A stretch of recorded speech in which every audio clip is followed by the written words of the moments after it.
सगळ्यांना तर माहिती आहे की तुम्ही निर्णय काय घेणार आहात, तरी देखील ऑफिशियली तुम्ही सांगायचंय की तुमचं काय असणार आहे. करू आम्ही सर.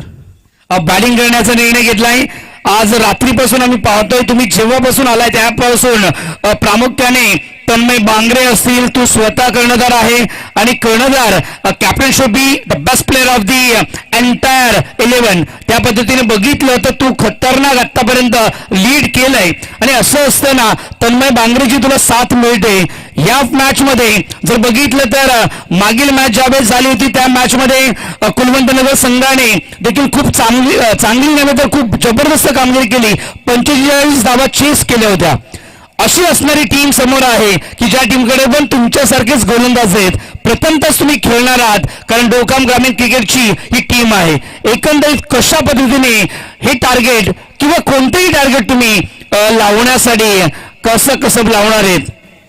नक्कीच समोरची टीम खूप चांगली आहे. त्यांची पण गेम आम्ही मगाशी बघितली, तर सुंदर असं चेस पण त्यांनी केलं. आणि मला वाटतं मी पहिल्यांदाच इकडे डोळकाम विभागात खेळतो, म्हणजे याच्या अगोदर पण आम्ही खेळलेलो आहेत, पण आदिवासी मॅच खेळलेलो आहेत.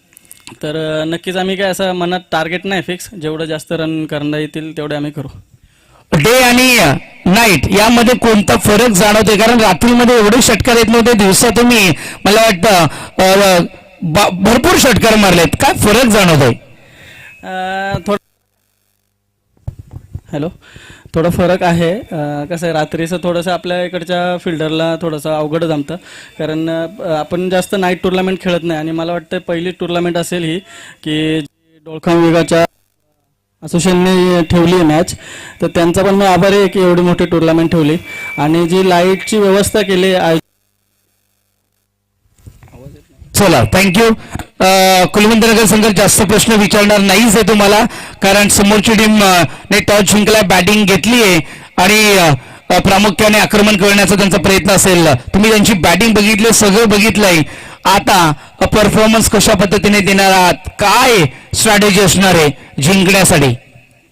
आमचे खूपच छान आहेत.